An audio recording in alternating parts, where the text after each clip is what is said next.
உங்கள் முன் உரையாடிய இவர் அருமையான பட்டிமன்ற பேச்சாளர் இல்ல. இப்ப நீங்க வந்தீங்க கேள்வி ரொம்ப எப்படி செய்யறது, உங்க வீட்டை எப்படி பாத்துக்கிறது, உங்க குழந்தைகளை எப்படி படிக்க வைப்பீங்க, அவங்களை எப்படி பாத்துக்கிறீங்க, உங்க வீட்டை எப்படி சுத்தமா வச்சுக்கிறீங்க, சுற்றுப்புறத்தை எப்படி சுத்தமா வச்சுக்கிறீங்க, உங்க வீட்டு சாக்கடை எப்படி சுத்தமா வச்சுக்கிறீங்கன்னு கூட சொல்லி கொடுப்போம்.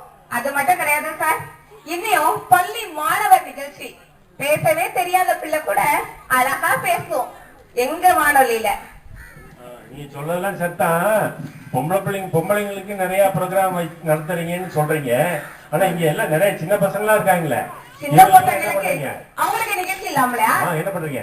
ஸ்கூல் ப்ரோக்ராம் அவங்க என்னென்ன பேசணும்னு நினைப்பாங்களோ எல்லாமே பேசுவாங்க. ஏன்னா பயம் இல்லாதவங்கன்னா அது அவங்களா தான் இருக்கும்.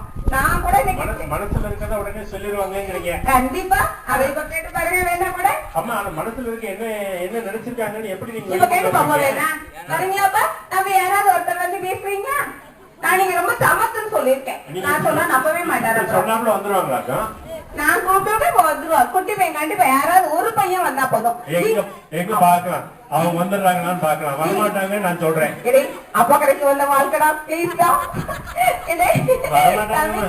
நான் அப்பா கடை பிள்ளைங்க சமத்துன்னு சொல்லிக்கிட்டு இருக்கேன்டா.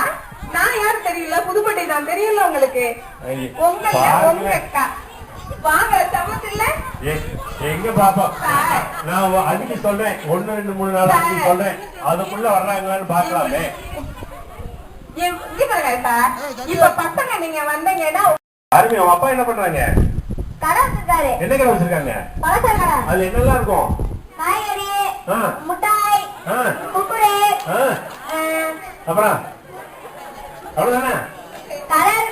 சரி, என்ன கலர் கிடைக்கும்? ஆரஞ்சு கலர் கிடைக்கும். என்ன விலை? ஐஸ் கலர்னா 8 ரூபாய். சரி, சாதா கலர்னா 7 ரூபாய். சரி, நீ கடையில போய் உட்கார்றியா அப்பா கூட? சொன்னீங்க அது வியாபாரம் பண்ணுவியா? அப்ப பள்ளிக்கூடம் போக மாட்டியா? போவியா? எந்த பள்ளிக்கூடத்துல படிக்கிற? டெடி ஹை ஸ்கூல்ல படிக்கிறியா? எந்த கிளாஸ் படிக்கிறப்பா? 7th. யார் உங்க அண்ணனா? நீ படிக்கிறியா 7th? இங்க முன்னாடி பாப்போம். நீ 7th படிக்கிறியா? வாழ்த்துக்கள்ப்பா. அடே அப்பா நம்ம கை நாட்டுங்கப்பா பிள்ளைங்களா. அப்ப கரையில ஒரு 7th ஒரு சின்ன பையன் படிக்கிறான் அப்படின்னு சொன்னா இந்த பகுதியில் இருக்கக்கூடிய மக்களுக்கு எந்த விதத்துல அந்த கல்வியில அக்கறை இருக்கு. இன்னும் ரொம்ப சந்தோஷமான விஷயம் என்னன்னா, வேற என்ன சொன்ன? சக்திவேலு. உன் பேர் என்ன சொன்ன? எம் சக்திவேல். வெறுமனே சக்திவேல் இருக்கிறேன். எம் சக்திவேல், நீ படிக்கிற அதே நேரத்துல அப்பாவோட கடையில போய் உட்கார்ந்து அப்பாவுக்கு துணையாவும் இருக்கிற. இப்படிதான் இருக்கணும். சரி, நீ படிச்சு என்ன பண்ணலாம்னு நினைக்கிற? நீங்க படிச்சு என்ன ஆகணும்னு நினைக்கிற?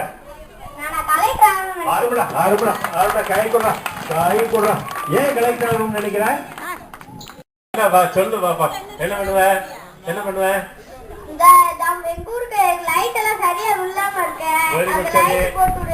போட்டு விட்டுருவேன்.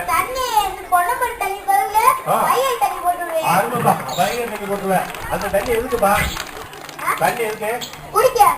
குடிக்கவா? ஓ சரி, குடிக்கிறதுக்கு நல்ல தண்ணி கொடுப்பேன், லைட்டு நல்லா போடுவேன். அப்புறம் என்ன பண்ணுவேன்? காலையில எந்திரிச்ச உடனே நீ பாத்ரூம் எங்க போவ? பாத்ரூம் கட்டி தருவ. அருமை. சரி, குளிக்க தொட்டி கட்டி தருவ.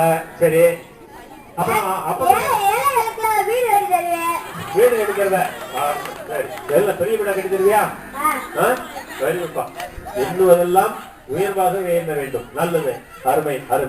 சரி, ரோடு நல்லா இருக்கே. ரோடு இன்னும் நல்லா போட்டுருவ, நல்லா போட்டு தருவ. சரி, அப்படிதானே? வாழ்த்துக்கள் தம்பி, நீ பெரிய கலெக்டரா வரணும். பாருங்க, இப்ப உனக்கு இந்த துண்டை டெல்லியில இருந்து ஒருத்தவங்க வந்திருக்காங்க. டெல்லியில இருந்து ஸ்ரீதர்னு ஒருத்தர் வந்திருக்கிறாங்க. அவங்க பெரிய ஆளு. இப்ப நம்முடைய இந்திய நாட்டினுடைய தலைமை அமைச்சர் யாருப்பா? தலைமை அமைச்சர் பிரைம் மினிஸ்டர் யாரு? ஆமா, இந்தியாவுடைய பிரைம் மினிஸ்டர் யாரு?